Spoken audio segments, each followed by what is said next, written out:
Bien, buenos días a todos los asistentes. Muchas gracias por acompañarnos en esta mañana. El seminario o el conversatorio del día de hoy tiene que ver con la expedición del Decreto Supremo 085-2020, que incorpora novedades en la forma como se valoriza la venta indirecta de acciones. Un tema bastante interesante. Me parece que la legislación de hoy, el Decreto Supremo 085-2020, incorpora métodos que permiten a la administración tributaria, en este caso, apreciar el valor real de una compañía peruana cuando ésta se vende de manera indirecta, como vamos a ver ahora en la sesión. Nos van a acompañar Enrique Díaz, que es vocal del Consejo Directivo de Liquidez en ejercicio hoy. Luego de la intervención de Enrique Díaz, que va a tratar los temas financieros que están incorporados en este decreto supremo, voy a hacer uso de la palabra yo enseguida para ver los temas problemáticos del decreto supremo 085-2020. Y finalmente nos va a acompañar Luis Durán, que ya está con nosotros, Paz, presidente del instituto, así que no necesita presentación, es de la casa. Y sin más, iniciamos el evento. Enrique tiene 20 minutos, luego hago el uso de la palabra yo por 20 minutos y finalmente Lucho por 20 minutos para dar opción a que se puedan formular las preguntas a través del chat, ¿no es cierto? Entonces, Enrique, adelante, procede. Gracias. Gracias, Walker. Buenos días a todos. Es un gusto compartir con ustedes unos minutos. Como comentó Walker, las preguntas pueden hacerlas en el chat y también se ha puesto un sondeo para ver qué profesión tienen las 69 personas que están ahorita conectadas y las que se conecten a futuro, ¿ok? Bueno, me toca hablar sobre el tema de parámetros financieros incorporados en el decreto, ¿no? Por lapso de 20 minutos. Básicamente, comentar que esta modificación es para la venta indirecta de acciones. De hecho, Walker va a explayar esto, se va a explayar en esto, con lo cual no quiero acá entrar en mucho tiempo. Básicamente tenemos lo que se ve en la pantalla, una empresa domiciliada C, que tiene como accionista una B y arriba una A. Entonces, ¿qué pasa si A vende las acciones que tiene en B y en C está en Perú, a una empresa D, ¿no? Con lo cual puede ser que venda solo las acciones de C o las acciones de C y las que tienen otros países. Entonces, ese es el caso de venta indirecta que nos atañe. ¿Ok? Ahora, no es el tema de venta directa, que es un tema totalmente aparte, sería objeto de otro conversatorio, es solo de venta indirecta. Entonces, en el caso de venta indirecta, ¿qué tenemos? Tenemos básicamente que te dicen, oye, como todos sabemos, la venta de acciones de C paga impuesto a la renta en el Perú. La pregunta es sobre qué valor determinas ese impuesto a la renta a pagar, ¿no? Entonces, básicamente tenemos hoy en día con este decreto 3 metodologías. Uno es el valor de cotización de la acción en bolsa, si la misma cotizas en bolsa, lo cual ahí no hay mucha ciencia y eso es, se busca un promedio, pero eso básicamente, eso ya está. Lo segundo, yo creo que la norma habla en ese rango de prioridad, con lo cual hay que descartar el primero. Lo segundo es el flujo de caja descontado, que es la novedad y es el motivo principal de mi exposición. Y si no se puede aplicar el flujo de caja descontado, vamos a valorar patrimonial, que también tiene algunas cuantas precisiones respecto a lo anterior. Básicamente se actualiza por inflación, pero también ahí no hay gran novedad. La novedad principal está en el tema del flujo de caja. Ahora, este decreto supremo regula estos temas y la pregunta es, ¿por qué recién la Administración Tributaria ha regulado esto que era tan obvio? ¿Por qué? Porque en principio una empresa en marcha, ¿no? Como es en la mayoría de casos de venta de acciones, en este caso de C, vale por la capacidad de generar flujo que tiene. Con lo cual, dejemos por un lado el tema de cotización de acciones, que creo que ahí no hay mucho que decir. Tenemos dos temas, el flujo de caja y el valor patrimonial. Entonces, una empresa en marcha generalmente vale por el flujo de caja que tiene, por la capacidad de generar flujo que tiene. Porque el valor patrimonial es solo activo igual pasivo menos patrimonio, con lo cual activo menos pasivo igual patrimonio.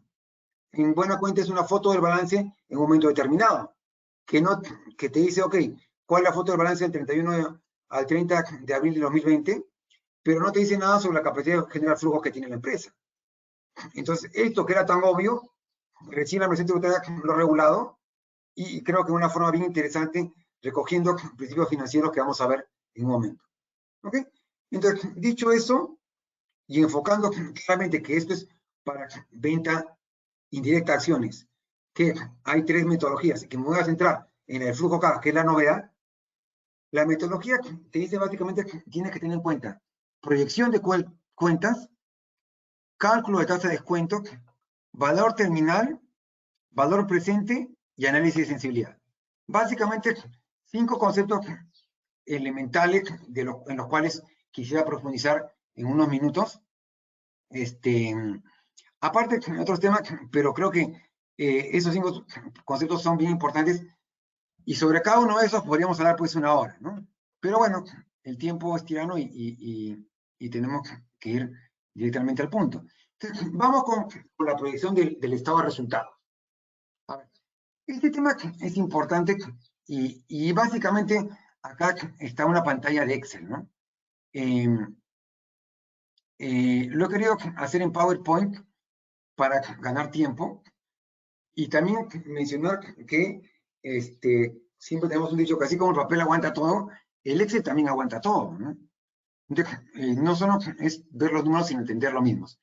Veamos, yendo directamente al tema. Entonces, para hacer esta proyección de flujo de caja, lo que tenemos que hacer es lo que mostramos ahí. En este caso, una proyección a 10 años, que tiene el estado de resultados, estado de ganancias y pérdidas, que ven en la pantalla, y que como ven, hay varios temas que podemos decir. Primero, estamos analizando a nivel del EBIT, ¿no? Utilidad antes de impuesto, o en inglés, Earned Before Interest and Tax. ¿Sí? Con lo cual, no consideramos acá, en esta parte, la parte de los gastos financieros. ¿Por qué? Porque lo que se quiere es valorar el flujo económico de la empresa, vale decir, cuánto genera la empresa independientemente de cómo se esté financiando. Entonces, en esa diapositiva que estoy mostrando en la pantalla, vemos que a la izquierda pueden ver proyección por unidad de negocios. Entonces, ven 3.67, 74.27, gasto operativo 15.64 y otros ingresos 2.03. Entonces, el primer punto es, ¿de dónde vienen esos inputs que hemos puesto ahí? Bueno, eso son proyecciones, vale decir, yo estimo que voy a crecer 3.67% al año en los próximos 10 años, teniendo en cuenta data histórica. Generalmente, por ejemplo, se puede tomar, los últimos 3 años, los últimos 4 o 5, depende del negocio. Entonces ahí tenemos, oye, si en los últimos 4 o 5 años he estado creciendo a un promedio de 3.67, sería razonable prever que voy a crecer a esa tasa. De igual forma, si mis costos han sido 74.27, sería lo mismo. Ahora bien, esto en temas del COVID, hoy en día, obviamente es muy discutible, porque en buena cuenta puede ser que yo haya crecido al 3.77% en los últimos 5 años, pero obviamente para el 2020 no voy a crecer eso, más aún con lo que todos sabemos. Entonces, solo con esto quiero poner de manifiesto la importancia de considerar bien esos inputs. ¿Se dan cuenta? Porque es obvio que el tema del COVID va a afectar todo negocio hoy en día, y que probablemente hacer una proyección considerando que el 2020 se va a crecer 3.67%, hoy en día no es razonable, ¿no? ¿Ok? Pero bueno, eso como comentario, ¿no? Ahora, el segundo tema que se ve ahí, cuando se hace estas proyecciones, pedimos generalmente los reportes locales de transferencias. Bueno, ahí está un sondeo para ver la profesión, y todos han visto el tema de transferencias. A grosso modo, no quiero quitarles tiempo en esto. Básicamente hay 3 obligaciones: reporte local, reporte maestro y reporte país por país. Entonces, en buena cuenta, en el reporte local verifico si la empresa está cumpliendo con el principio de plena competencia. Y eso tiene relevancia acá, porque en este caso, como vamos a ver en la diapositiva siguiente, ¿qué pasa si esos partes o gastos operativos son efectuados con vinculados? La pregunta es, habría que ver si cumplo con el principio de plena competencia respecto a las transacciones, porque en caso contrario, ese flujo no reflejaría la realidad del negocio. Y acá voy al tema de fondo. Hay que decir si cumplo con el principio, no si tengo el reporte. Porque ¿cuántas veces hemos estado? ¿Cumple con el reporte local? Sí. A ver qué sale esto. Oye, acá rojo contingencias. Y lo ha presentado SUNAT. Ah, no, no sabía. No me leí las 100 páginas. Entonces, como siempre decimos, bueno, si tú presentas la revisión tributaria un documento de 100 páginas y no eres consciente de lo que dice ahí, el problema no es la revisión tributaria, el problema es tuyo. Pero bueno, igual en este caso de acá, hay que ver si las transacciones vinculadas cumple con el principio, en cuyo caso, si no fuese así, habría que hacer un ajuste. Ahora, la norma también habla de un periodo de proyección mínimo de 10 años. Depende de cada caso. Ejemplo, oye, yo tengo una concesión, la concesión se me acaba en 6 años, no lo voy a hacer a 10. Pues, ¿no? Recuerdo que conversamos con Walker y Lucho, siempre es un gusto hablar con ellos, antes de este evento, en temas sobre lo que dice la norma también, por ejemplo, otro tema. En este caso, hay un solo flujo de la empresa, pero la pregunta es, ¿tiene que ser uno solo? La norma te dice hay que evaluar la unidad de negocio. ¿Se dan cuenta? Entonces, ahora, la unidad depende. Puede ser una empresa que tenga una sola unidad de negocio o puede ser otra que tenga diferentes unidades de negocio, en cuyo caso habrá que hacer un flujo para cada unidad de negocio. Acá, para simplificar, estamos poniendo un solo flujo.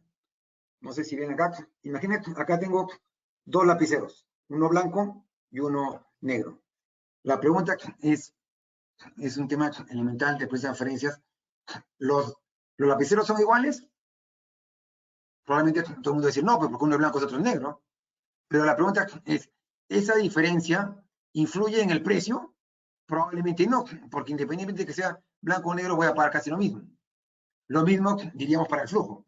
Entonces, en buena cuenta, ¿hay que hacer un solo flujo de negocio o no? Depende del negocio. Si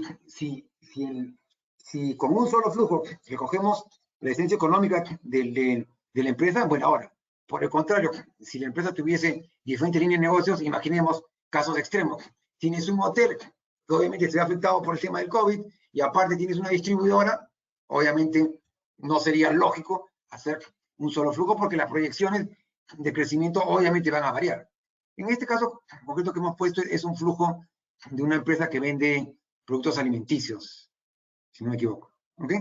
Y lo otro que está ahí está en soles, en miles, para entender el concepto. La siguiente diapositiva ya nos permite ampliar un poco más lo que decíamos, ¿no? Miren.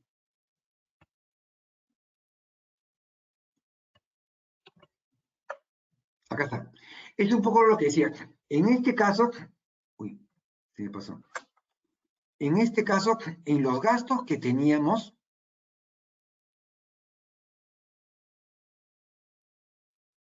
es un poquito lento.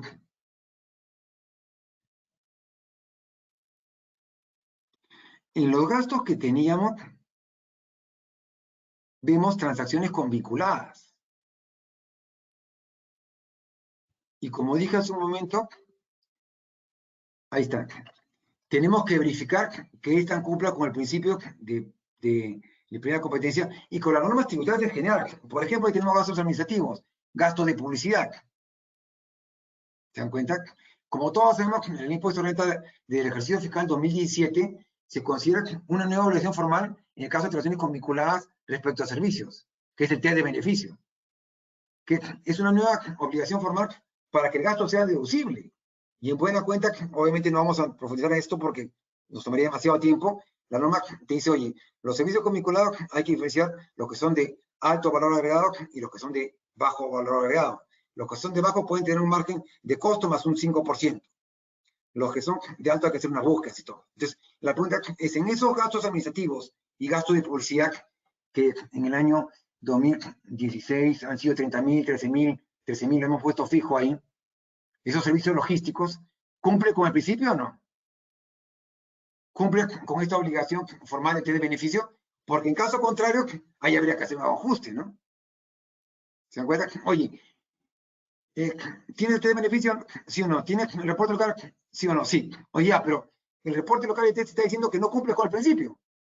Con lo cual, no sería lógico que en gasto administrativo yo considere los 30.000, 13.000 o 65.000 que corresponden, ¿no? Porque tu propio estudio te está diciendo que no cumples. De igual forma, miren los ingresos financieros.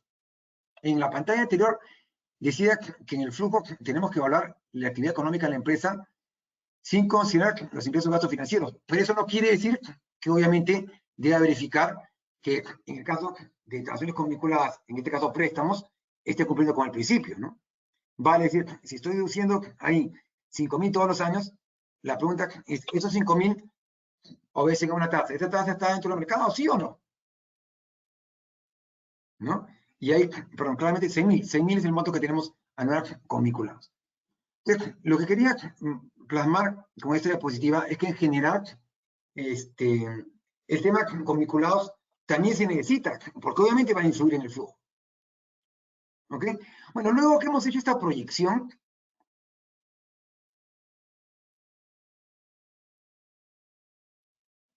tenemos que ver la proyección de variación de capital de trabajo e inversiones. Para lo cual tengo que evaluar el balance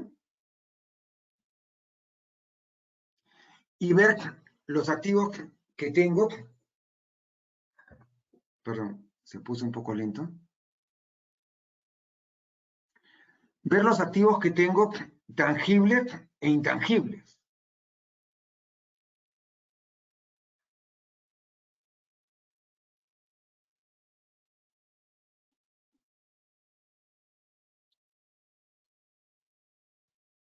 Elizabeth, si me ayudas, regresando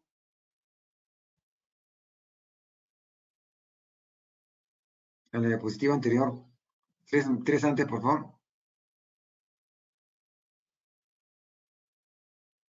Ya, hay una más. Ya, en la diapositiva, ahí está, la que estamos, ahí vemos los activos fijos y los activos intangibles. ¿Por qué? Porque, claro, los activos fijos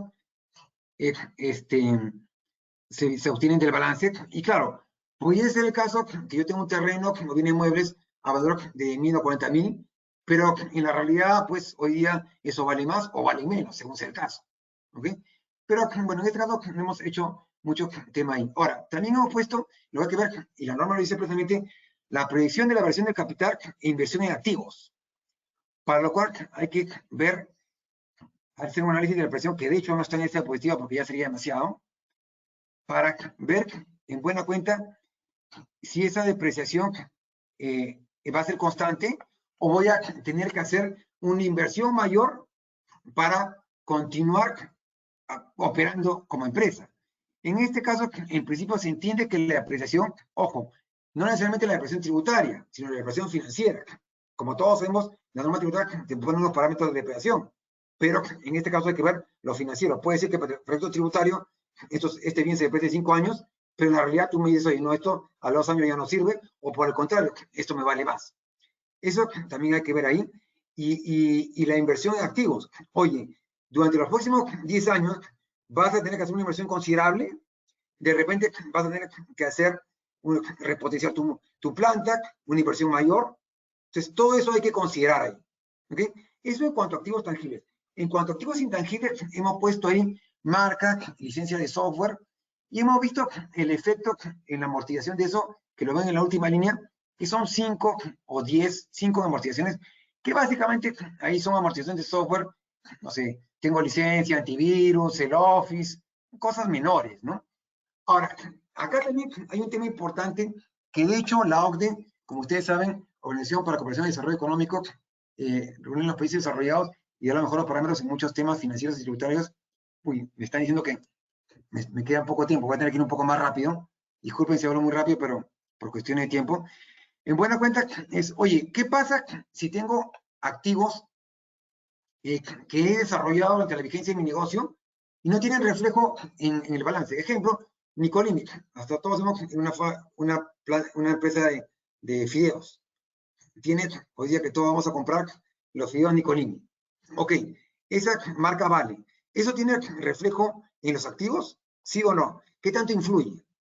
En este caso, adelanto un poco la respuesta, es que los activos intangibles que están ahí son básicamente, como dije, licencias, Office, Windows, cosas menores.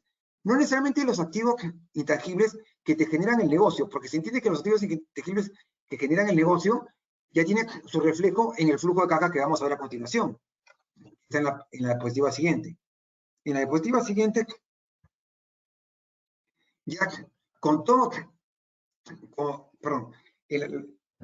lo que vamos a ver ahora, vamos a hacer un descuento de los flujos. Entonces, hasta ahora, ¿qué hemos visto? Ok, elementos que tengo que hacer para mi proyección de flujos. Ojo que hemos visto, estos resultados, pero al final va a ser flujo de caja. Ingresos y gasto menos egresos. ¿Ok? Entonces, un principio elemental de finanzas te dice, $1 hoy vale más que $1 mañana, o un sol hoy vale más que un sol mañana. En esa orden de idea, en la proyección, voy a hacer el cálculo de los ingresos que voy a tener y egresos, con lo cual veo el saldo que me queda en los 10 años siguientes, 2020, 21, 22, 23, 24, etc.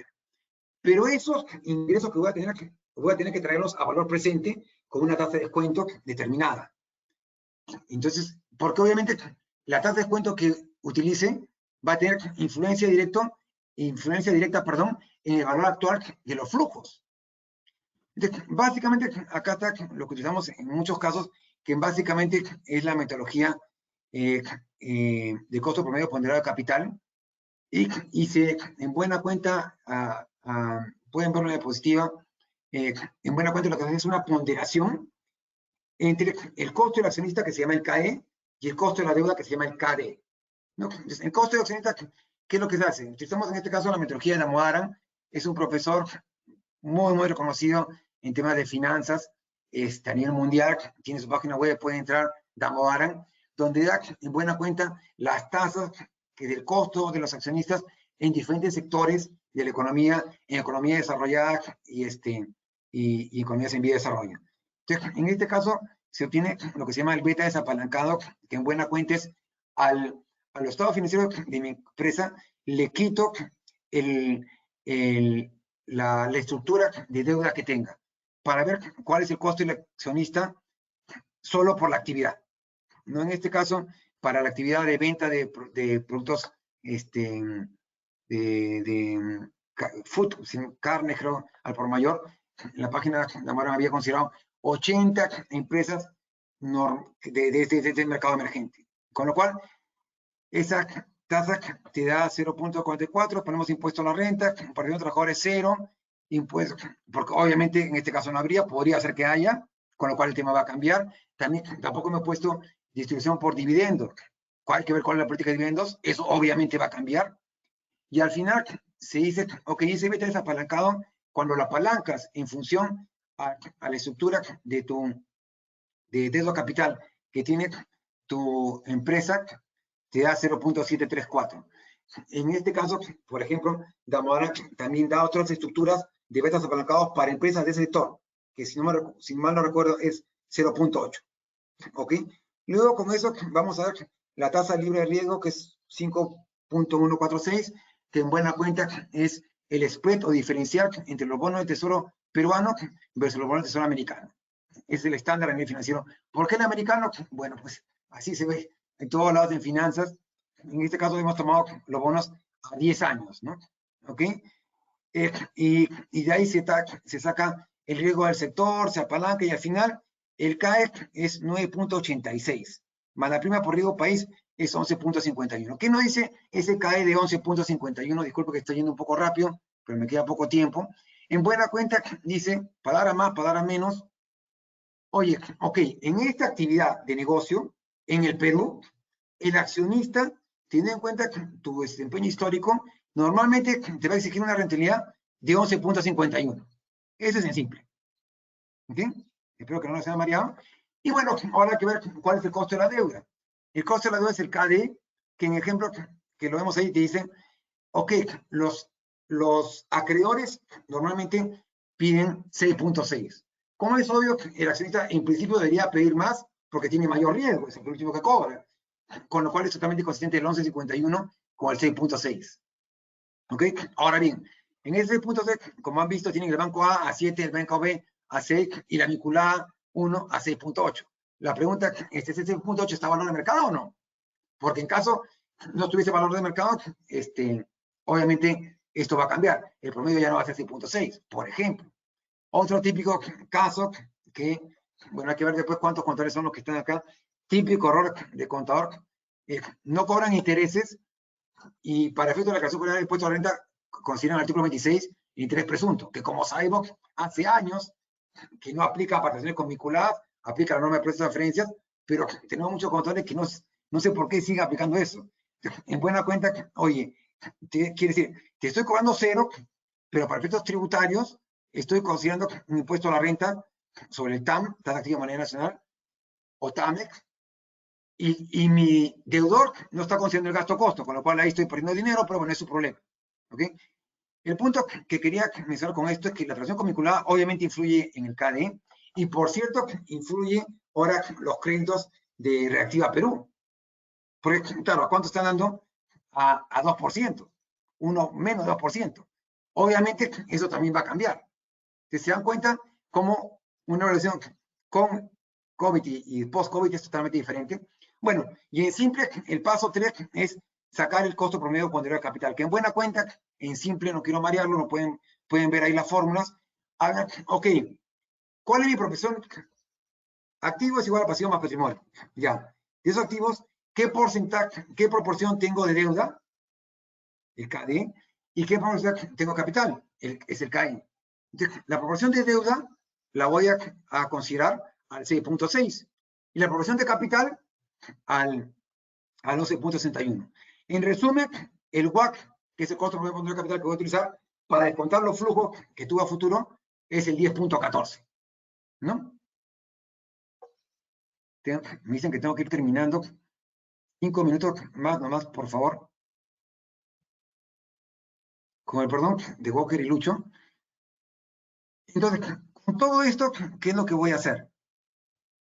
Enrique, por mí no hay problema, puedes usar mi tiempo. Gracias, Lucho. Ok, entonces, a ver, con todo eso voy a tener el flujo de caja descontado, ¿no? ¿Qué es lo que está ahí? Tengo ingreso, utilidad operativa y el flujo de caja. Ok, entonces, ¿qué nos dice esto? Nos dice, ok, en 2021 tengo un flujo de caja de 52.000 o 52 millones, como quieras. En 2022, 55, 2023, 57, 61, etc. Hasta el 2030, que tengo 86. Entonces, como dije hace un momento, eso voy a traerlo a valor presente, porque no es lo mismo 52.100 del año 2021 que 86.000 de acá a 10 años. Entonces, trayéndolo a valor presente, mira lo que está en la columna de abajo, 46.314, 46.118, etc. ¿Y qué tasa he utilizado? El 10.14 que ven ahí. ¿Y de dónde lo tuve? Del costo promedio de componente de capital que consideró proporción deuda, proporción capital, que ya hemos hablado. ¿Ok? Ahora bien, mire esta línea que está en verde, que se llama perpetuidad, que en el año 2030 dice que voy a tener 1.162.161. ¿Qué significa eso? ¿Por qué? Porque dijimos que esto es una empresa en marcha. Entonces, una empresa en marcha no solo genera flujos en 10 años, es más adelante. Entonces, ¿hasta cuándo voy a hacer flujos? ¿Al año 10, al año 11, al año 12, 13? Financieramente, eso se conoce como perpetuidad. ¿Ok? Que es una fórmula que nos da, en función a la tasa de crecimiento, tasa de descuento, lo pueden ver en Excel, y te da esos 1.162, que a la tasa de descuento de 10.14 nos influye el 2030 bastante. Como ven, hasta el 2029 el valor presente era 33.964. Al 2030, con la perpetuidad, sube a 475.000. ¿Se dan cuenta? Con lo cual, lo que quiero decir con esto es que la perpetuidad obviamente va a ser gran diferencia. Y esto nos explica el tema que comenté al comienzo. ¿Por qué lo que decía antes, o sea, por qué la ministra no entró al flujo de caja antes? Porque antes, como hemos dicho, aparte de un valor patrimonial. Y queda claro que el valor patrimonial no refleja nada la capacidad de generar flujo que tiene la empresa, porque como ya dije, es una foto en un momento determinado. Y en este caso, la empresa claramente el año 2021 va a generar 47.314 valor presente, el año 2022 46.000 y pico, y en el año 2030 475.000 por la perpetuidad. Eso obviamente va a influir. Ahora, ¿siempre la perpetuidad? No, depende de cada caso. Dijimos ejemplo concreto, concesión. Si mi concesión acaba en el año 2028, no voy a poner perpetuidad, obviamente. Ojo, en el caso de que mi concesión acabase en el año 2028, puedo no poder poner perpetuidad, pero sí valor residual, que es otro caso que no está acá. ¿Qué significa? Oye, ok, perfecto, yo tuve activos, tuve terreno, entonces al 2028 liquida. Bueno, eso algo valdrá, ¿no? Con lo cual, eso cambia. Ahora, también hay que tener en cuenta, la norma lo dice expresamente esa nota, no se debe considerar reducciones en capital social en los últimos 90 días, porque el monto de valor presente de 436.000 se le suma efectivo y se le resta deudas y que te da los 435.000. Pero la norma dice, claro, ¿y qué pasa si en los últimos 90 días hizo una reducción de capital? Con lo cual, le quité efectivo. En este caso, vemos que el efecto, obviamente, en el factor de descuento va a cambiar, ya no será 10.14, será 10.10, porque obviamente la proporción de deuda capital va a cambiar. Ahora, este punto 0.04 puede ser pequeño en un caso, pero en otros no. ¿Se dan cuenta? En el ejemplo concreto, lo que estamos poniendo en esta diapositiva es que, teniendo en cuenta esta reducción de capital, el valor presente puede ser de 435 a 433. ¿Ok? Al margen del número, lo que quería plasmar es que la norma inteligentemente ha dicho, oye, considera las variaciones en los últimos 90 días en tu capital social. Y bueno, al final, hay este análisis de sensibilidad, que en buena cuenta dice, ok, uy, perdón. ¿Qué dice? Mira, estamos estableciendo un rango intercuartil que es, ok, el valor de esta empresa, consecuentemente las dos acciones es 835.176, 835 millones, como quiera verlo, ¿ok? Y su rango fluctúa cuartil inferior 780 y 897, con lo cual, si el precio que se pagó estuvo dentro de eso, estaría a valor de mercado. Ahora, ¿qué es lo que estamos haciendo con esto? Estamos sensibilizando en función a dos variables. Por el lado, en su pantalla izquierda, es la tasa de descuento. En buena cuenta, dije que con el costo promedio ponderado capital, la tasa de descuento era 10.14. Y ahí, como pueden ver, se sensibilizaba. ¿Qué pasa si fuese un poco más? 10.39, 10.64, 10.89, o un poco menos.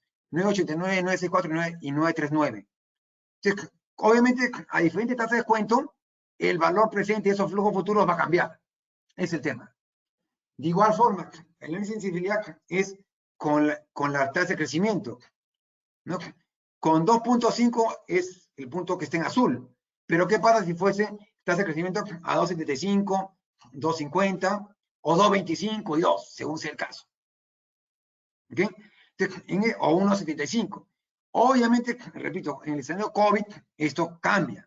Entonces, en buena cuenta, en este ejemplo estamos diciendo, oye, no es que el valor sea único, estamos sensibilizando a criterios razonables, que en buena cuenta son tasa de descuento y crecimiento. Ojo que pudiesen ser otros, y pudiesen ser más de 2.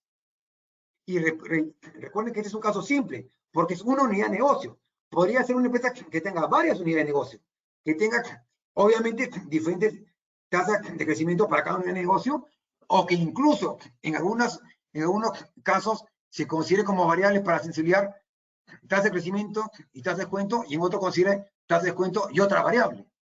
¿Se dan cuenta? Esto es un poco para reflejar la complejidad del tema. Entonces, ahora sí, terminando, en resumen, la norma considera, recoge el flujo de caja descontado bajo la regla que están ahí, que en buena cuenta, no estoy inventado, en el Perú es como siempre se saluda, empiezas toda la vida, porque recién nuestra norma tributaria dice esto. Bueno, es un tema que ya es un tema que ahí no entro, netamente técnico, es básicamente lo que está acá, que en buena cuenta es proyección de flujo, traer la tasa de descuento y considerar los elementos que hemos dicho para al final hacer una sensibilización. Espero no haberlos aburrido mucho, disculpe que me seguí un poquito, pero Walker y Lucho me dijeron que profundizase básicamente en la parte financiera, que era el tema que hablaba. Gracias y encantado de absorber cualquier consulta que tengan a bien formular. Enrique, Walker, gracias. continúe, por Muchísimas favor. gracias. Gracias, Enrique. Gracias. Bueno, al final tú pusiste los tiempos, ¿ah? 20 minutos y te has ido a 40. Está bien, Enrique, no hay problema. Por favor, si pueden poner las diapositivas que preparé. Yo tengo también preparadas unas pocas diapositivas sobre el tema de las ventas indirectas. Por favor, si avanzamos, dado que el tiempo es cortísimo. ¿Pueden poner la siguiente diapositiva, por favor?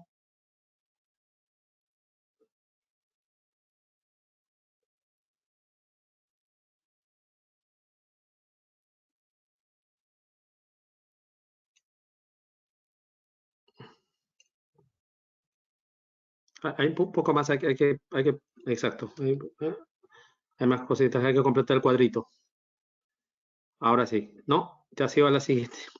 Ahí, por favor, ya. Muchísimas gracias. Bueno, a ver. Miren, esta diapositiva tiene como propósito explicarles digamos, las modificaciones que está haciendo esta norma.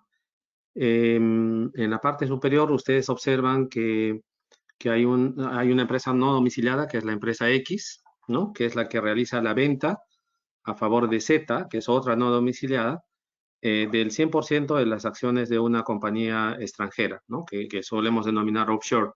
Entonces, al vender las acciones de la empresa extranjera, indirectamente se está vendiendo las acciones de la compañía peruana, que es B, en el ejemplo, ¿no? ¿Ok? Entonces, ¿qué ocurre? Ocurre que en este caso, lo que estamos intentando, digamos, explicar con el ejemplo. Un segundito, no sé qué ha pasado acá en mi...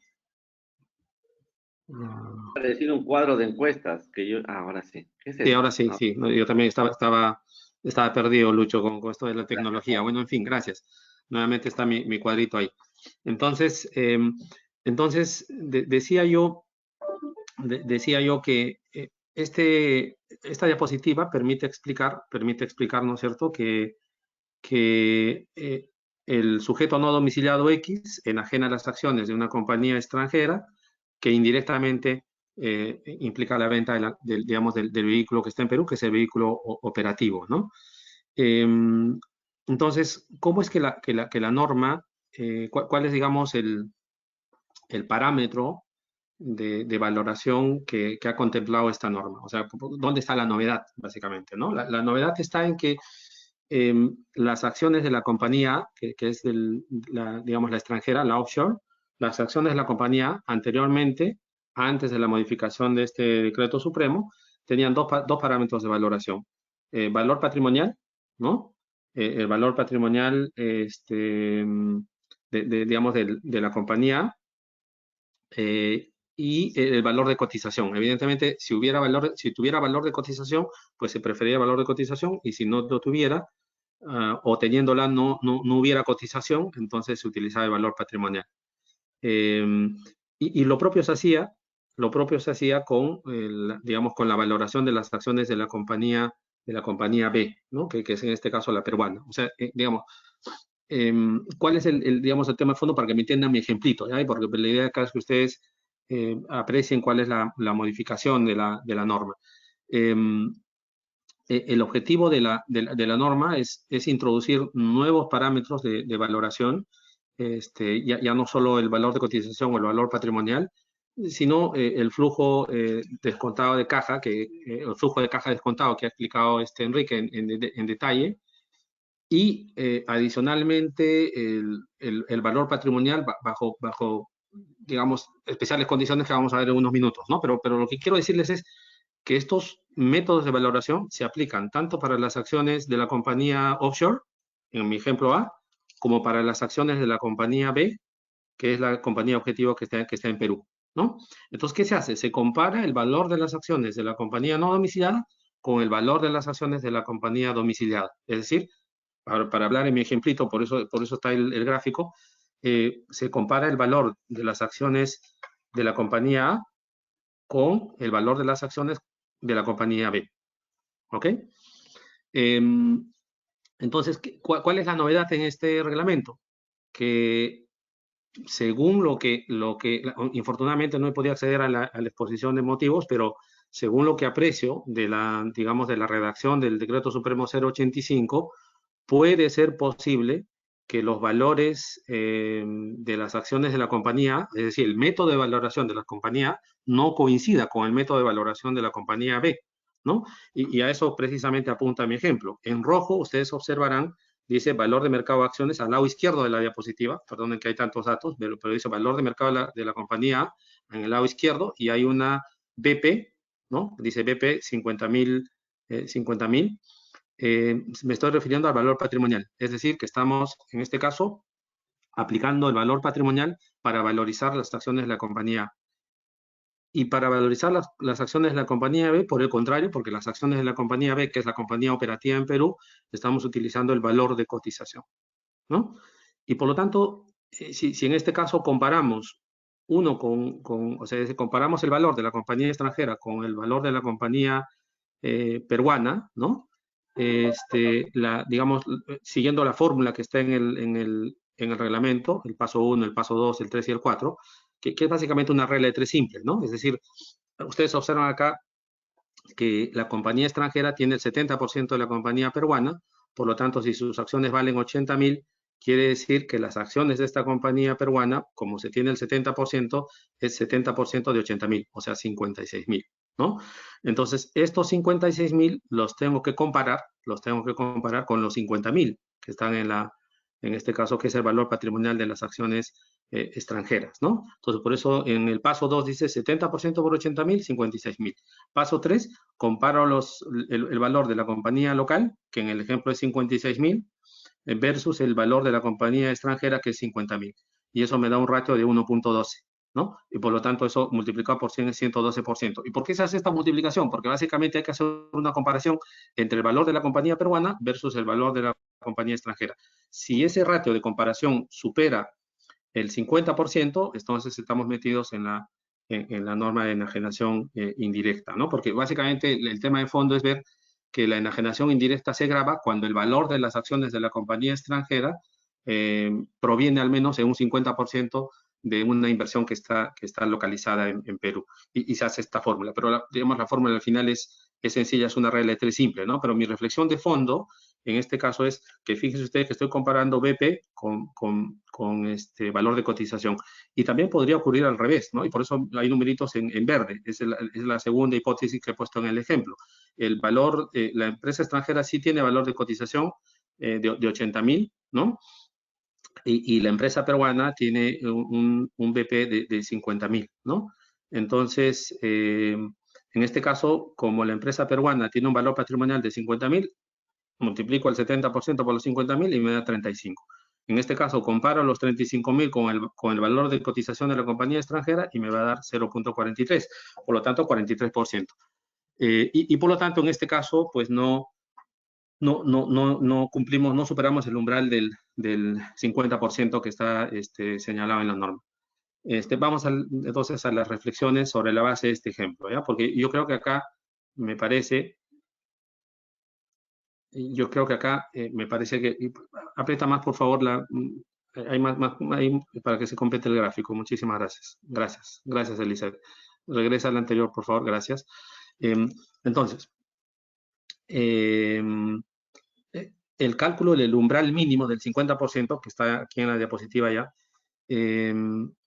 ¿por qué en este caso? O sea, es decir, la reflexión de fondo es, ¿por qué en este tipo de situaciones la norma podría admitir, ¿no es cierto?, que se utilicen métodos de valoración distintos, ¿no?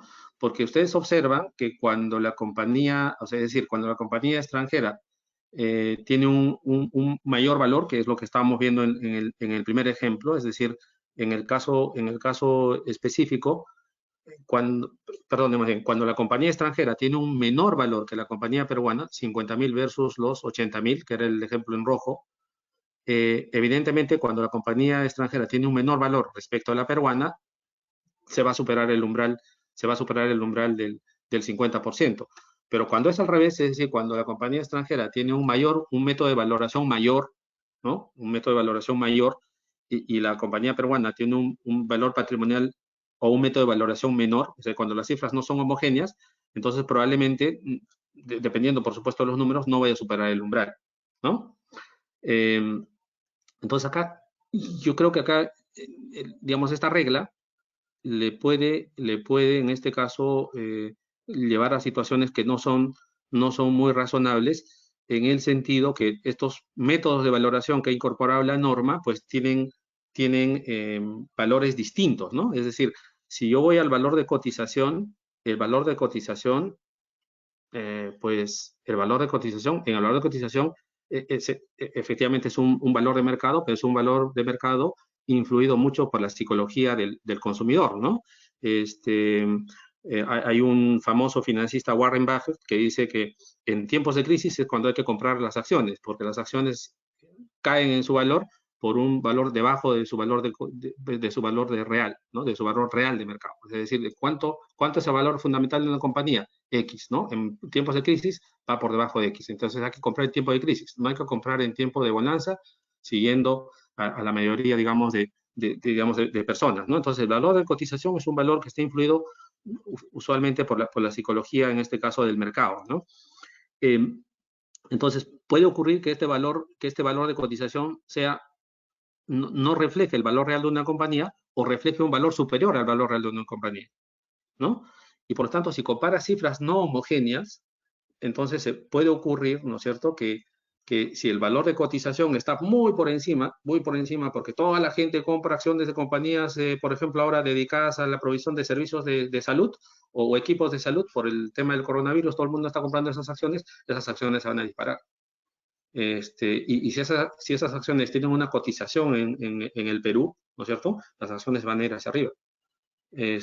Pero si las acciones de la no domiciliada, de la offshore, de la que estoy enajenando, no tiene valor de cotización, estas van a estar a valor patrimonial. Pero como el valor de cotización de la compañía peruana está inflada, entonces probablemente voy a superar el umbral del 50%. O puede ocurrir al revés, ¿no es cierto? Es decir, que la compañía extranjera más bien sea la que cotiza en bolsa y las acciones se vayan para arriba y la compañía peruana esté a valor patrimonial, en cuyo caso no voy a superar el umbral del 50%. O sea, en otras palabras, acá creo que digamos, el reglamentador me parece que no ha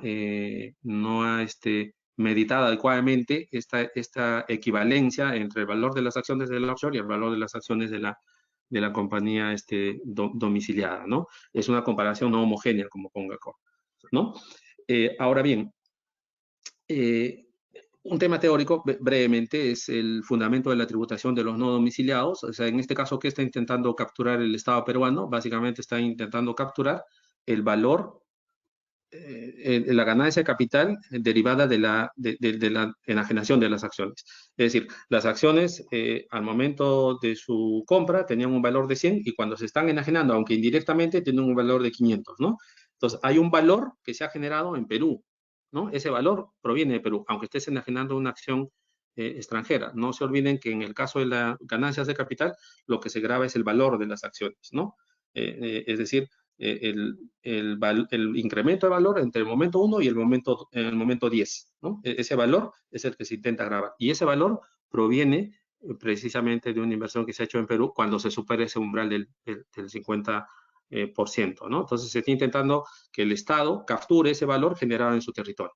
Ese es, digamos, el fundamento de la tributación. Seguimos adelante, por favor, la siguiente diapositiva. Gracias.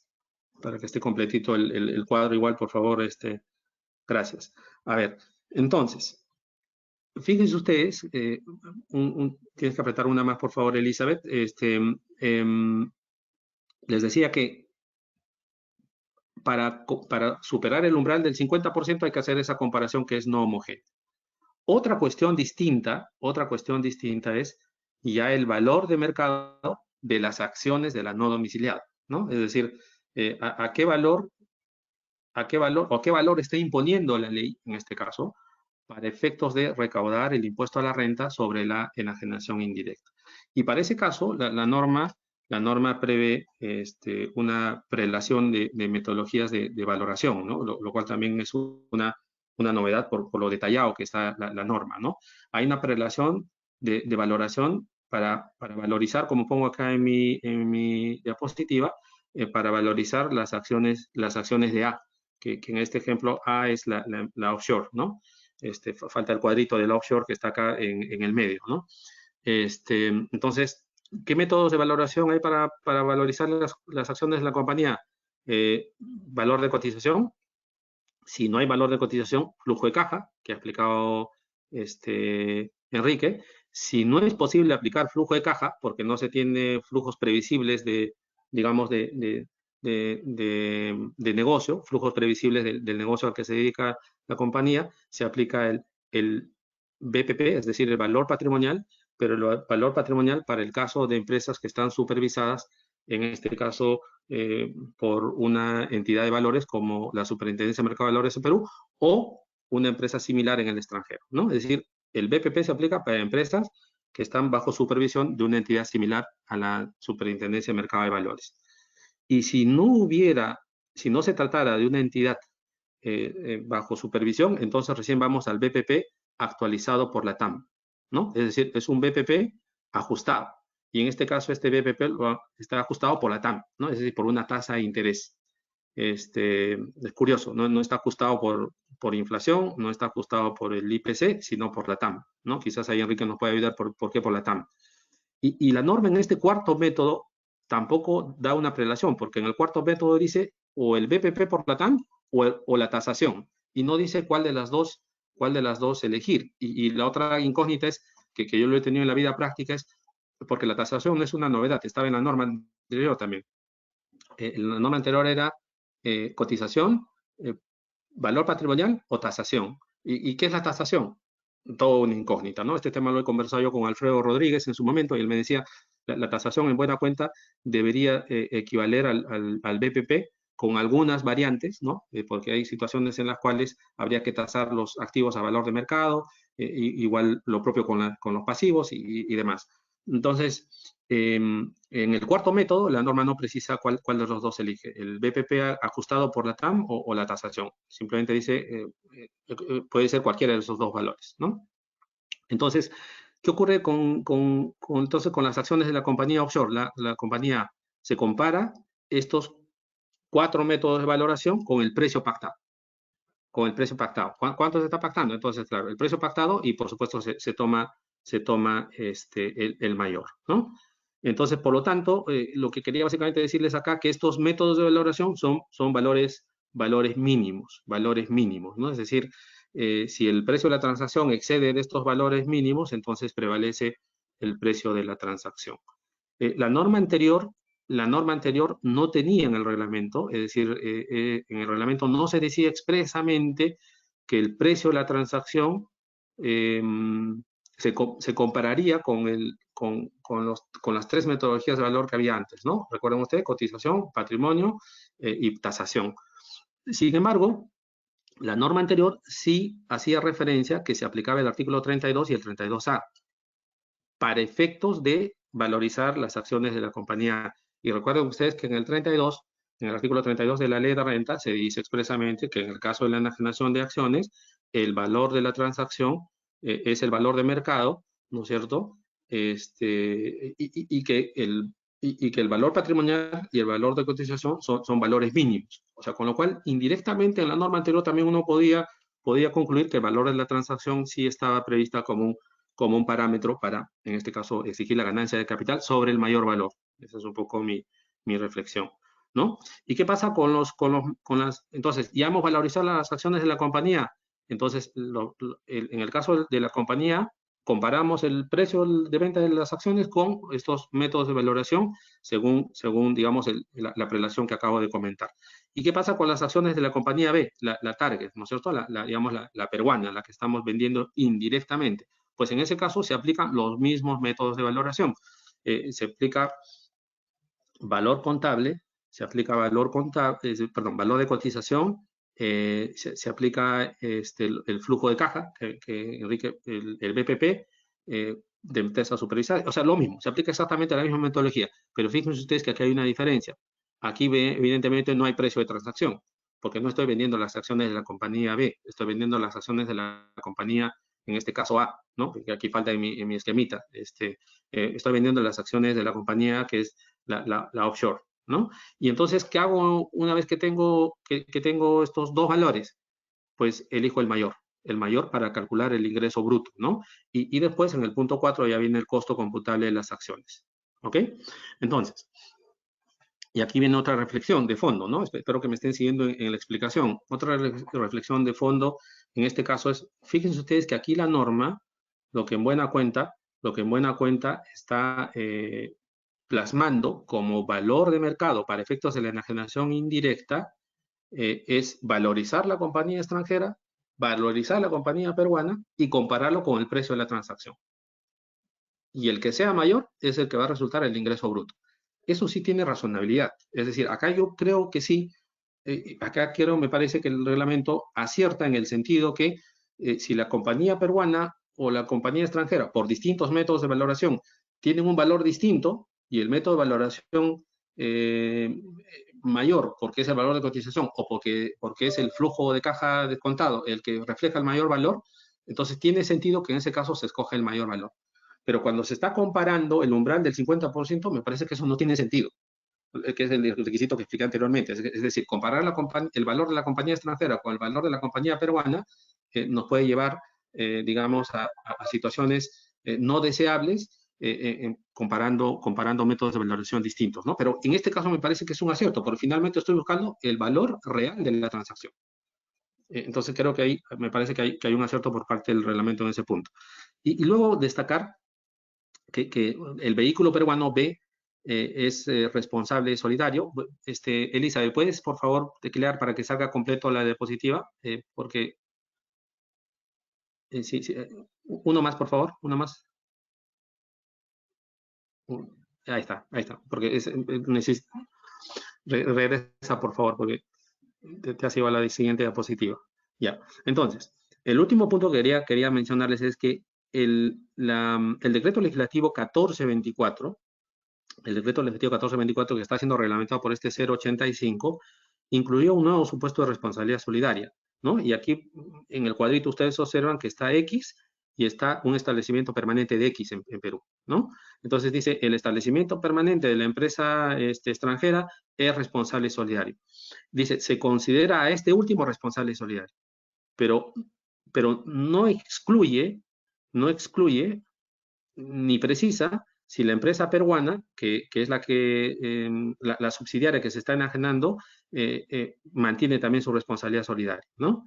Y me parece que en este caso el legislador de la ley de renta, cuando dice que el establecimiento permanente responsable solidario, está cometiendo un grave error, ¿no? O sea, el establecimiento permanente no puede ser responsable solidario, es el deudor, finalmente, ¿no? Es el deudor.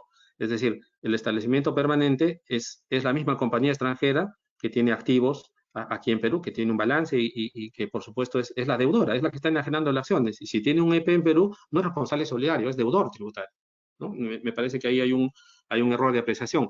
La ficción de que el establecimiento permanente es una persona jurídica para efectos de renta, aplica para la renta, pero no aplica, por supuesto, para las disposiciones del Código Tributario, ¿no? Es decir, para poder ejercer un embargo o para ejercer, en este caso, el cobro de la deuda, rigen, por supuesto, las normas del derecho civil, ¿no es cierto? Que dicen que finalmente el establecimiento permanente o la sucursal es parte, digamos, de la compañía extranjera. Entonces creo que hay un error. Vamos a la siguiente diapositiva, por favor, para ir cerrando yo con mi intervención. Bien, el último problema es, ¿y qué pasa si es que X le vende a una empresa vinculada? Es decir, X le vende a Z. ¿no? Y los dos son vinculados. Si los dos, o sea, se está viendo una enajenación indirecta entre dos vinculados, entonces la norma anterior, y aquí he hecho una pequeña reseña histórica, el primer reglamento de la enajenación indirecta, que es el Decreto Supremo 275-2013, y el posterior reglamento del año 2018, 338-2018, señalaban lo siguiente, ¿no? Se considera como valor de mercado de las acciones de la persona jurídica domiciliada y de la no domiciliada, lo que hemos chequeado en la diapositiva anterior, el establecido conforme a los artículos 32 y 32A. Es decir, había una referencia expresa al artículo 32 de la regla de valor del mercado y al 32A. Este reglamento lo que ha hecho es borrar ese párrafo. Ese párrafo estaba en el reglamento, es decir, no hay referencia expresa al artículo 32 y 32A de la ley, ¿no? Entonces, esto puede interpretarse de dos formas, ¿no? Puede interpretarse de una forma que no sé si esa sea la intención del legislador, probablemente esa sea la intención, de que esta falta, digamos, esta derogación expresa del último párrafo que estaba en el reglamento, haciendo referencia al 32 al 32A, determina que estos métodos de valoración que acabo de explicar con la prelación que prevé el reglamento, se aplican incluso cuando la enajenación es entre partes vinculadas, ¿no? Esa es una primera posibilidad.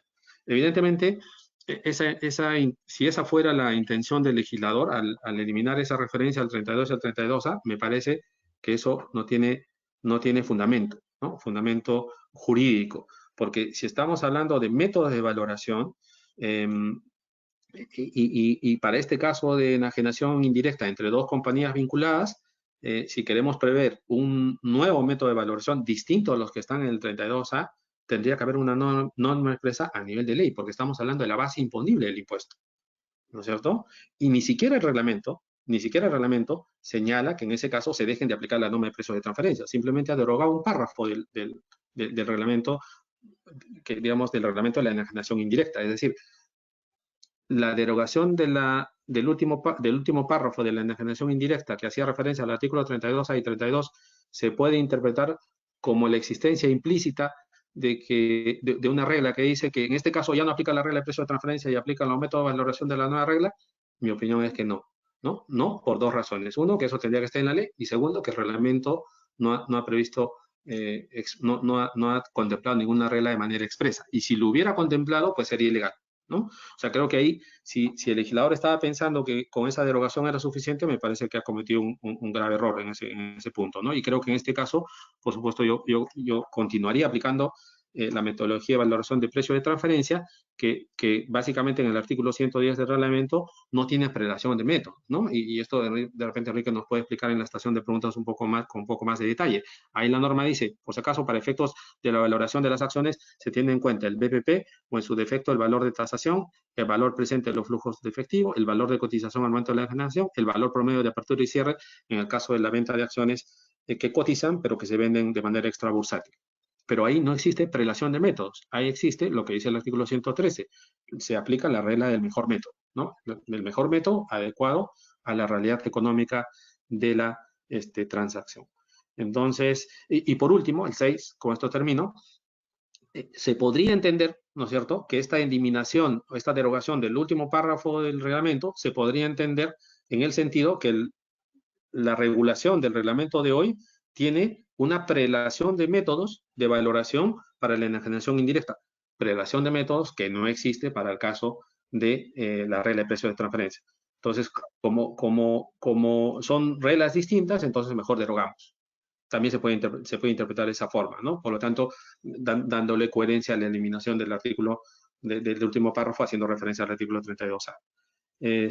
Bueno, hasta ahí llego yo porque hay algunas cositas que luego puedo compartir en la estación de preguntas para no robarle tiempo a Lucho. Por favor, Lucho, adelante y muchísimas gracias por su tiempo. Gracias, Walker, por la invitación. Enrique, también por estar aquí. Yo entiendo que se me está viendo, ¿no? Walker. Lucho, se te está viendo, se te está viendo. Gracias, Walker. Entonces, yo no he preparado ninguna filmina porque mi rol en este momento básicamente es el rol de un comentarista de lo que ustedes han estado conversando. y a eso me voy a abocar.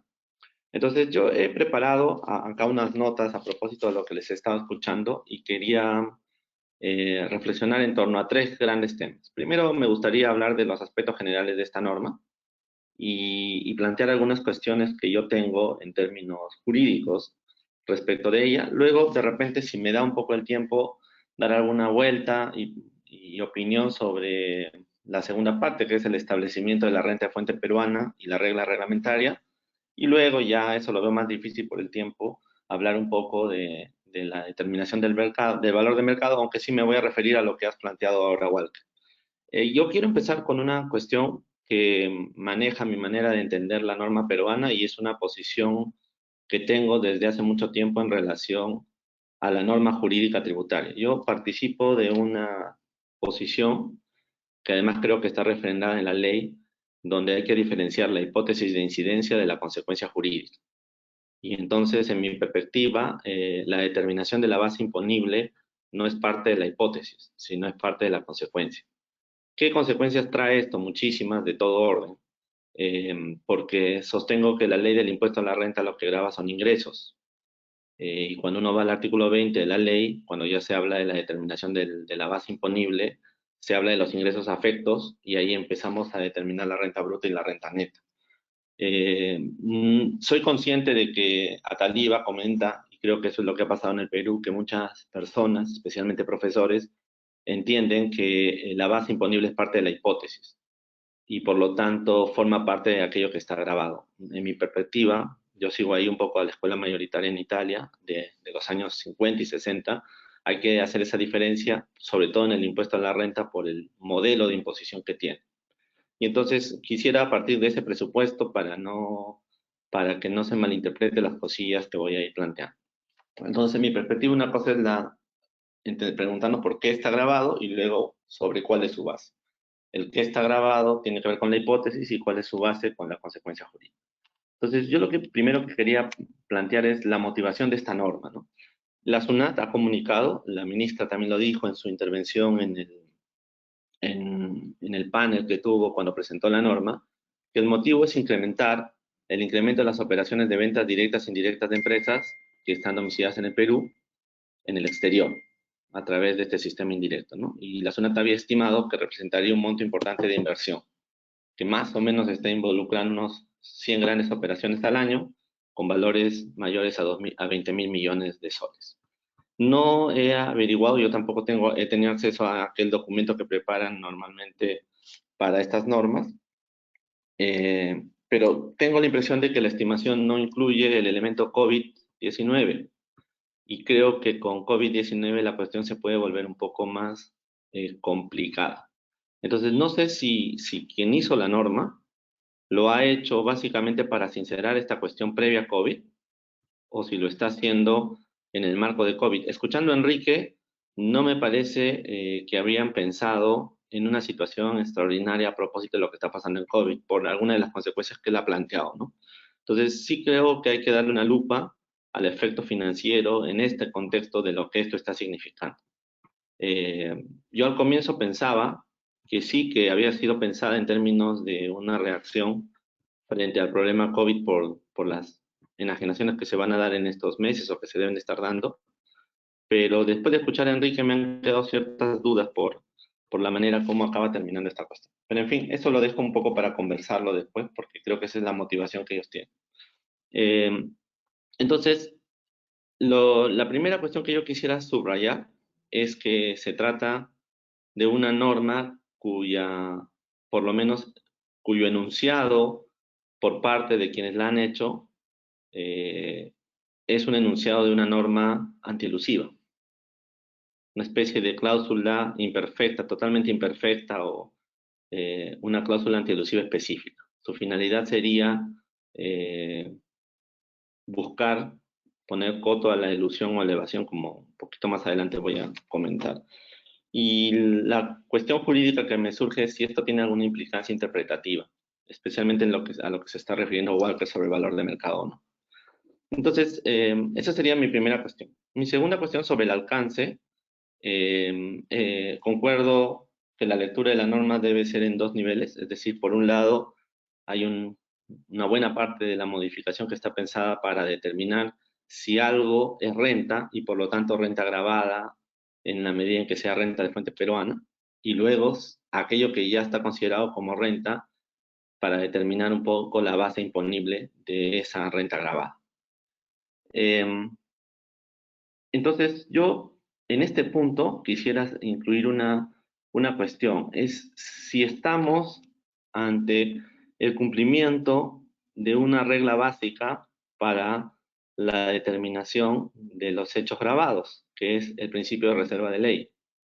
Porque la inclusión de estas disposiciones reglamentarias ahora y antes, pero ahora más gravemente, se está haciendo por una norma reglamentaria que está determinando el ámbito de aplicación y la base imponible en este supuesto concreto de enajenación directa de acción. Entonces, cabe preguntarse porque, repasando el origen, la cuestión práctica proviene del artículo 10 de la ley, que, como ustedes saben, señala, lo voy a citar textualmente: mediante decreto supremo se establecerá la forma como se determina el valor de mercado de las acciones o participaciones a que se refiere el presente inciso, para lo cual podrá considerar, entre otros, el método de flujo de caja descontado, el valor de participación patrimonial incrementado por la tasa activa de mercado promedio y el valor de participación patrimonial, y sigue contando cómo es el valor de participación patrimonial, ¿no? Entonces yo subrayo dos cosas.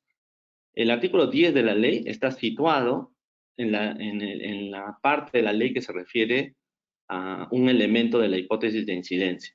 Por lo tanto, en teoría, lo que tenemos que preguntarnos es si la derivación al reglamento que está haciendo esta norma se refiere a los elementos son necesarios para constituir el hecho grabado, o si también están incluyendo las reglas para determinar el valor de mercado de la operación. Textualmente se hace referencia a la determinación del valor de mercado de las acciones.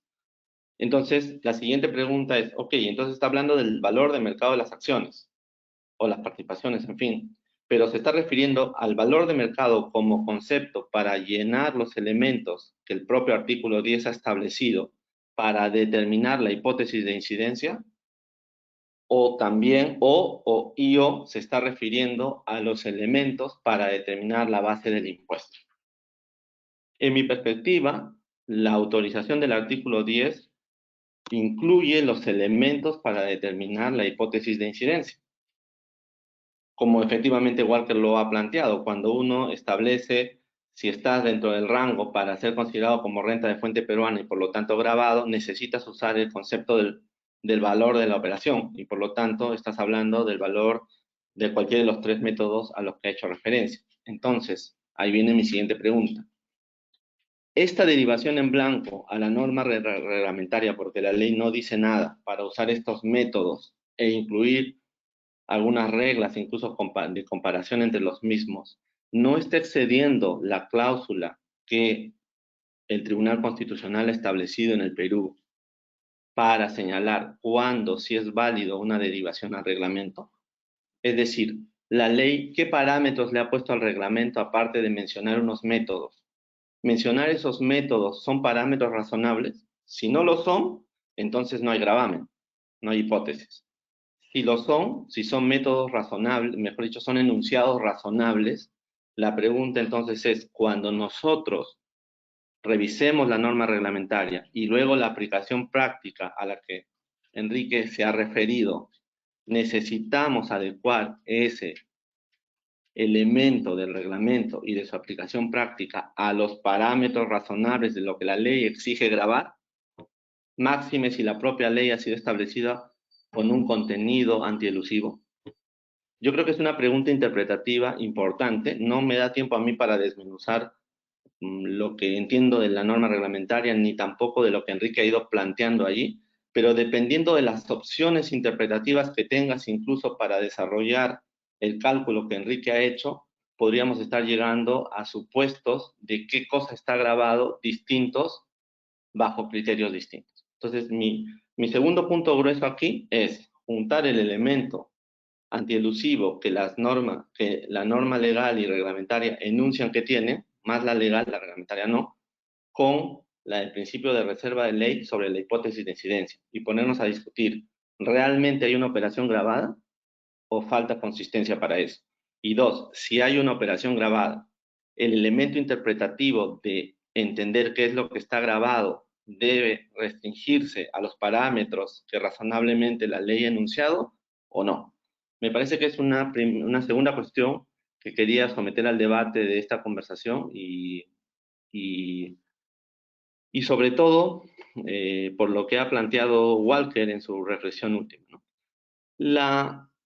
El segundo subtema de este segundo gran bloque, tiene que ver con el propio artículo 10 y en realidad con la interpretación que los que lo hicieron tienen del propio artículo 10. Yo no considero que esos documentos apócrifos son exposiciones de motivos, sino son documentos interpretativos de línea anterior, pero vamos a asumir que es la interpretación de la norma y que de la propia modificación del decreto legislativo 1424, de la propia modificación del 1424, podría deducirse este concepto, pero el artículo 10, el documento enunciativo de la modificación del artículo 10 decía que a efectos de la determinación de la base imponible se quería poner una base garantizada. O sea, que el ingreso sea similar al que se obtendría si se hubiese realizado una enajenación directa de las acciones peruanas. Entonces, el propio documento dice, por tanto, a partir de esta modificación, se podría estar configurando en algún sentido una base presuntiva sobre la cual se debe tributar, que no es exactamente la base presuntiva a la que se refiere Walker en su intervención, que sería la regla autorizada por el artículo 32 para establecer el valor de mercado, sino estamos en una base presuntiva especial establecida por una norma reglamentaria. O sea, la ley, el que hizo la ley, la modificación o la ley en su momento, pensó en una base presuntiva, el reglamento lo ejecutó y borró el párrafo correspondiente, por lo tanto están estableciendo una base presuntiva y eso a todos los que me están escuchando evidentemente les debería parecer algo que hay que sorprenderse y sobre lo cual hay que discutir. Muy bien, mi tercer bloque, voy un poco más rápido, disculpen, es sobre los métodos, ¿no? Y la configuración de la enajenación indirecta como hipótesis. Se ha reestructurado el valor que tienen los tres métodos y se les ha dado una regla de preeminencia de unos sobre otros. Y entonces aquí vuelve a aparecer mi misma pregunta. La ley no establecía una regla de preeminencia. La ley decía que se podrían usar unos u otros. Entonces, cuando el reglamento dice que primero se aplica el valor de la cotización y después se introduce el valor de flujo, y si eso no funciona tampoco, viene el valor patrimonial, o en el caso de empresas que no cotizan, empieza por el valor de flujo y luego por el valor patrimonial, lo que está haciendo el reglamento es establecer una regla para determinar la hipótesis de incidencia que la ley no establece y por lo tanto no está dando margen a una comparabilidad para determinar qué es lo que está grabado. Y entonces ahí viene mi pregunta de fondo. ¿Corresponde al ciudadano o corresponde al reglamento determinar cuál es el método prevalente respecto de otros? O cuando tú estableces una hipótesis de incidencia, esto le corresponde a la ley. Es la siguiente cuestión que yo quisiera discutir con ustedes, ¿no? Sobre el valor de flujo de caja descontado, efectivamente, como ya lo han contado los dos, es un valor financiero en realidad, ¿no es cierto? No es exactamente, y corríjanme por favor los presentes si es que creyéramos que es un valor contable. Es un valor construido en la dinámica financiera, por lo tanto los límites todavía resultan ser mucho más prácticos que lo que establece la contabilidad, porque la contabilidad ya está enmarcada en un marco normativo, como queramos llamar normativo, pero que esté enmarcada en un marco, ¿no? Entonces, ahí, la primero que quería preguntarle a Enrique es, habla de que la empresa evidencia un horizonte previsible de flujos futuros. ¿Qué demonios debemos entender como un horizonte previsible de flujos futuros hoy día? Pero, o sea, en general, pero luego hoy día, ¿de dónde voy a generar una interpretación para decidir si me corresponde entrar a este método de valoración o si tengo que entrar al siguiente método que es el valor patrimonial, por ejemplo, si yo no listo en bolsa?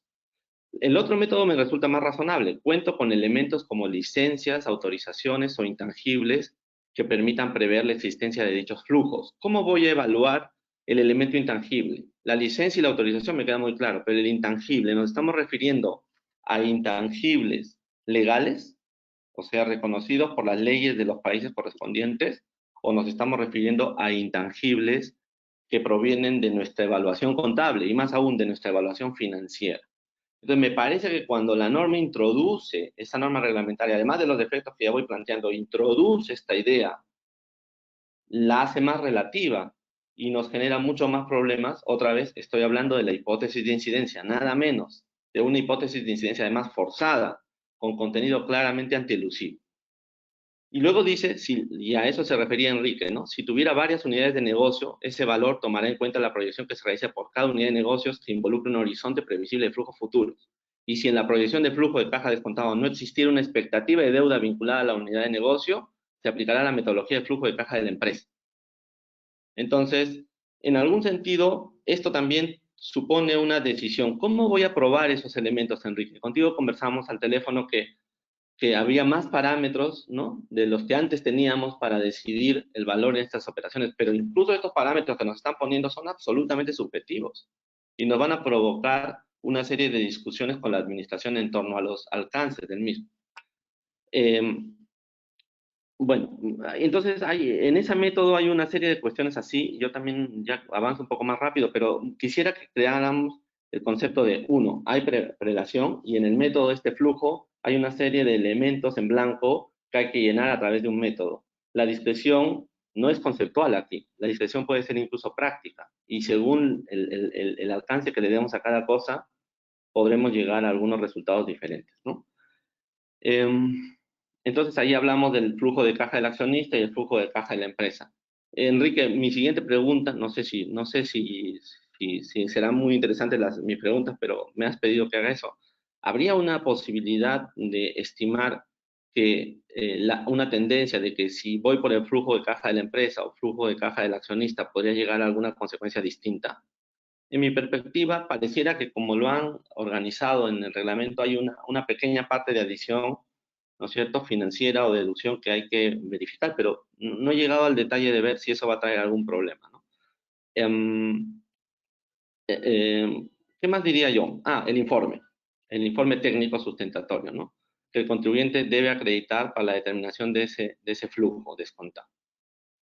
Primero ha puesto algunos elementos: resumen, análisis del sector, de la empresa, valorización y anexo, ¿no es cierto? Entonces, mi pregunta ahí es, ¿quién lo tiene que emitir? ¿Qué tipo de profesional? ¿Yo? ¿Cuándo lo debo acreditar? O sea, la emisión debe ser a posteriori, durante la operación. ¿Y en qué momento? ¿Voy a presentarlo cuando tengamos, por ejemplo, una fiscalización sobre precios de transferencia? ¿O lo tendré para que me lo pidan? No lo sé. Y sobre todo, pues, estoy hablando cuando el enfoque esté en el agente de retención.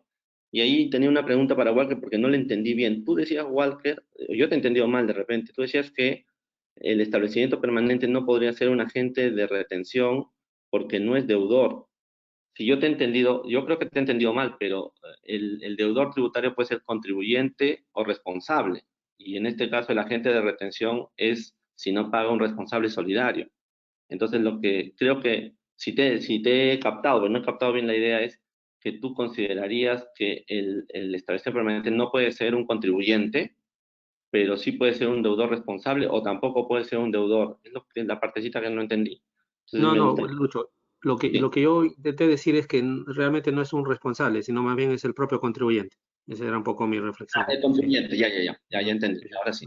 O sea, que no te parecía lógico que lo nombráramos deudor a él, porque siendo una ficción para efectos tributarios internos, deberíamos de encajar en el propio sujeto internacional, diga, por ponerle un nombre, el contribuyente. Eso te referías, ¿no?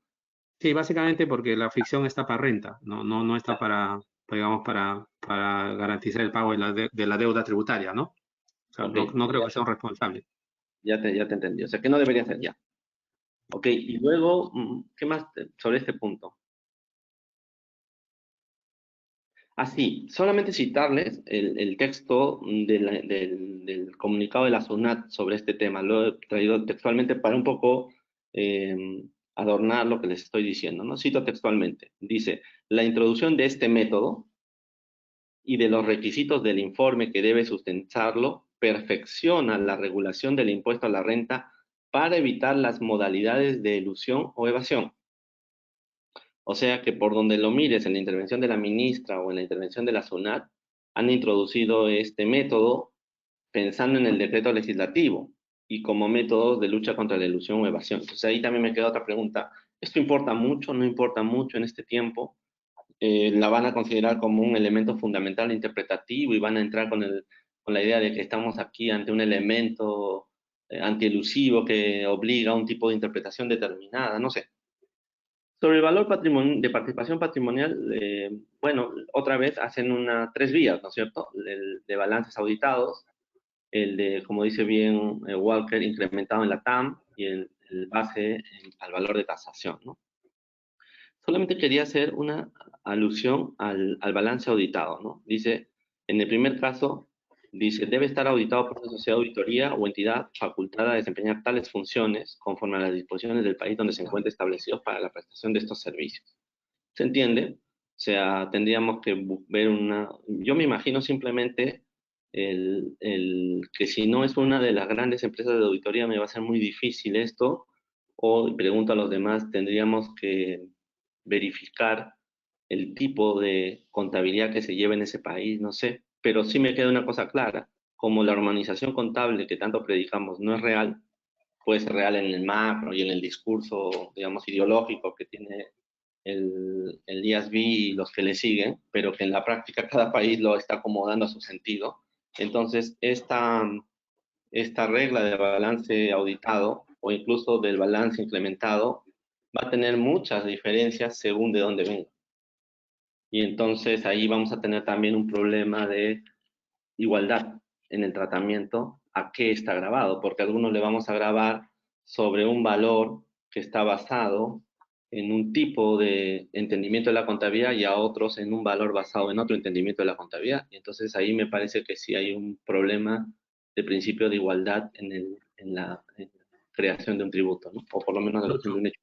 Sí. Lucho, en ese punto el reglamento dice que hay que armonizar los estados financieros que sirven de parámetro de comparación. Sí, Hay que por eso. armonizar. Pero ¿cómo lo armonizas? Y sobre todo cuando viene esta otra cuestión, Walker, mira, llego al punto que tú me estás planteando, pero antes de eso, en el caso de los valores patrimoniales incrementados por la TAM, la norma también establece que debe lograrse conforme a las normas contables oficializadas o aprobadas por el órgano competente en el país del domicilio de residencia de la empresa emisora, ¿cierto? Más o menos es la misma idea. En uno están pidiendo un estado financiero auditado, entonces un balance, perdón, auditado, entonces se supone que la empresa auditoría está cumpliendo con eso. Y a falta de balance auditado, trasladan la obligación al contribuyente para que él demuestre, supongo, o declare en algún momento que ese balance está utilizado con las normas contables del país correspondiente, ¿no? Y entonces ahí entramos a lo que tú has dicho. La norma más o menos dispone que los balances de las personas jurídicas domiciliadas y no domiciliadas sobre la base de los cuales se determina este valor de mercado deben ser elaborados en función de políticas contables uniformes, primera cuestión. Y en caso contrario, el valor de mercado, ¿no es cierto?, se determina recalculando los componentes del balance atendiendo a las políticas contables aplicadas o que correspondería aplicar a las personas jurídicas domiciliadas en el Perú. Entonces, fíjense las dos reglas las dos reglas. Primero, políticas contables uniformes. Y luego, si no hay políticas contables uniformes, ¿no es cierto?, recalculamos los componentes del balance atendiendo a las políticas contables que se aplican en el Perú. ¿De acuerdo? Y entonces las políticas contables que se aplican en el Perú también tienen un problema de que no son todas iguales, porque hay detalles entre los distintos órganos que producen las normas contables que podrían llevar a que un balance se construya de una forma o de la otra. Los que son contadores, corríjame si estoy diciendo alguna barbaridad y les pido disculpas por adelantado. Pero en todo caso, sí me gustaría a mí saber qué entiende la norma cuando habla de políticas contables uniformes, porque ese sí es un elemento importante a efectos de lo que estamos conversando. Entonces, yo, si quieren, visto que me he pasado más del tiempo que me han dado, Enrique y Walker. Yo lo dejo aquí. Sinceramente les pido disculpas si mi aporte no es muy útil, pero he querido hacer de buen comentarista de lo que ustedes tan magníficamente han planteado. Muchas gracias. Lucho, muchísimas gracias. Gracias por tu intervención. Como siempre, aportas elementos muy interesantes para el análisis de la norma. En realidad estamos ya fuera del plazo, entonces podemos de repente absolver algunas consultas o dudas, si es que las hay.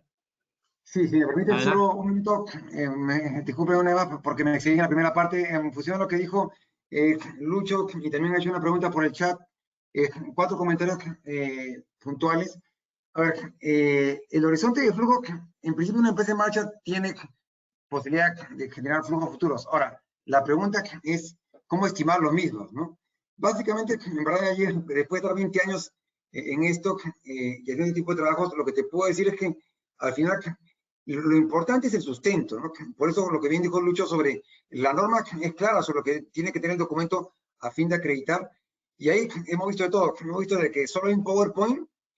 Al final, toda esta valorización por flujo de caja es un Excel, ¿no?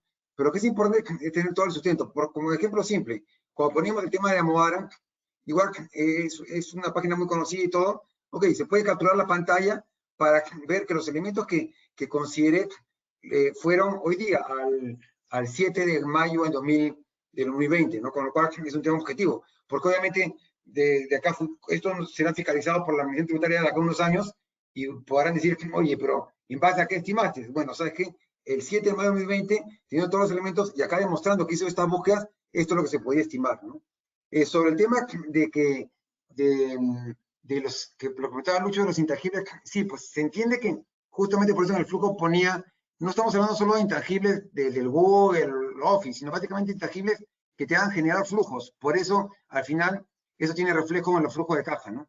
Y sobre lo que también preguntaba Lucho, y también fue una pregunta que han hecho en el chat, del flujo de caja del accionista o de la empresa, sí, pues ahí creo que me parece que en la norma hay un no que se le pasa, pero en buena cuenta,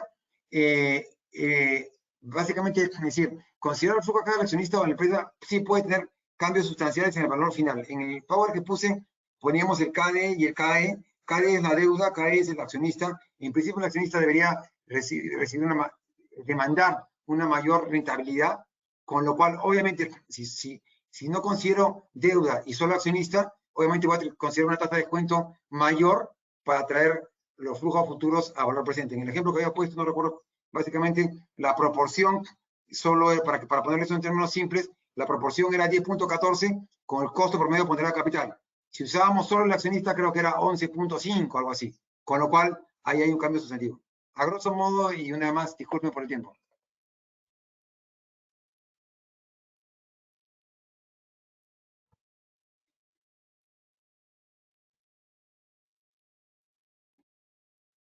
No sé, Walker, Lucho, ¿hay algún comentario más, pregunta más? Estamos... No. Yo solamente mi lado. ratificar lo que estás planteando, Enrique, me parece muy, muy interesante en el sentido siguiente, que pareciera que no hay parámetros y que los caminos que vas a llevar para determinar si está grabado y luego la base imponible están llenos de pequeñas bombitas. Entonces, como tú dices bien, ¿cuál decisión tomar, qué incluir, debería estar documentado y argumentado para el momento en que tengas que discutir con la administración tributaria? Y un último tema que capaz, ya no tenemos tiempo, pero podría ser un tema a conversar es, ¿qué significa un horizonte en los términos de la norma en el pre-COVID y en el post-COVID? Porque no es lo mismo hablar de un horizonte en el pre y en el post. Te planteo esto por lo siguiente, porque sé, y acá de repente está Carlos Valle, que en el propio modelo de las NIF están reajustando cosas sobre evaluación en general a propósito de la pandemia, porque entiendo también que la contabilidad va a tener que cambiar. Esa idea de el enfoque de valor razonable y del bien de traer al presente el valor futuro, va a tener que hacer algunos cambios metodológicos en este momento, donde la crisis es una crisis totalmente distinta y donde la evaluación de lo contable va a cambiar radicalmente. Pero luego entremos en el tema financiero, Enrique. está clarísimo que en términos financieros una evaluación pre-COVID y post-COVID son totalmente distintas, ¿no? Entonces, cuando el reglamento nos tira esa evaluación, nos está diciendo, resuelvan ustedes el problema, a ver por dónde les va. Entonces, mi evaluación va a ser hoy, va a ser como empezábamos en enero, ¿qué parámetros voy a tener para estas cosas? Esa es la parte que me preocupa sustancialmente, porque están tirando un problema, se están enunciando cosas que parecen, efectivamente, a mí también me lo parecen interesantes y mejor que lo que había antes, pero están tirando un problema de interpretación para discutirlo en los años que vienen, ¿no?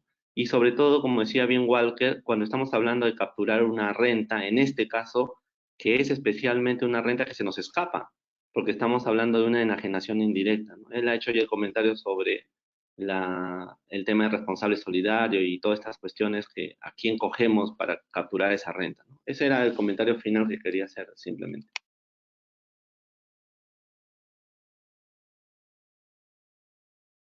Sí, Lucho, gracias. De repente, solo como puntual, estamos con el tiempo, pero para responder completamente lo que dice, sí, pues, al margen de la complejidad que representa el tema del COVID, que todos sabemos que no viene al caso hablar más del tema, solo para efectos de ponerlo en términos financieros y en el flujo que mostré hace un momento, al final es muy, muy complicado, porque en buena cuenta lo que tienes que hacer ahora es generar tus proyectos flujos hasta que llegas a un tema en donde más o menos el flujo de carga que te deja es casi constante.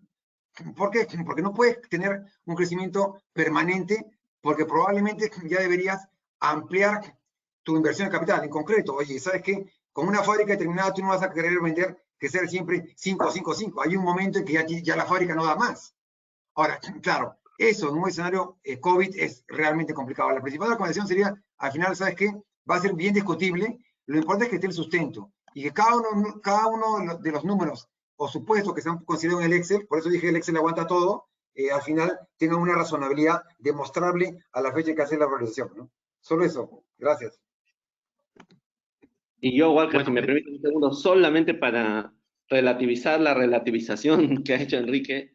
Mira, el COVID va a cambiar la economía. Por un lado, vamos a tener 2 o 3 años o más de ayudas estatales ingentes a las transnacionales en muchos países. Y luego vas a tener un segundo tema, el modelo económico va a cambiar. Entonces, mi pregunta conceptual es si el COVID es un problema temporal o estamos partiendo a una nueva manera de hacer economía y por lo tanto la contabilidad y la finanza tienen que adecuar sus evaluaciones a este nuevo tiempo, que parece temporal, pero creo yo que está asignando un cambio de época. Entonces, allí sí creo que hay que empezar a pensar y dar vueltas sobre cómo va, qué es lo mejor en términos de la determinación de este impuesto, ¿no? Eso nada más, Walker, discúlpame. no, Luchito, muchísimas gracias. Gracias por tu colaboración, como siempre. Enrique, muchísimas gracias también. A todos los asistentes, muchas gracias. No queremos abusar de su tiempo. Anunciarles nomás que en estos tiempos, digamos, difíciles, la Junta del Instituto está activo precisamente pensando en la vida institucional del IPIDET. Estamos organizando a partir de la quincena de mayo, los viernes contables. Ya les vamos a ir anunciando, todos los viernes se van a hacer conversatorios vinculados a temas contables financieros. Igual vamos a ir organizando también cualquier conversatorio o evento que sea de interés como este que hemos organizado el día de hoy, porque saben ustedes que hay pendiente un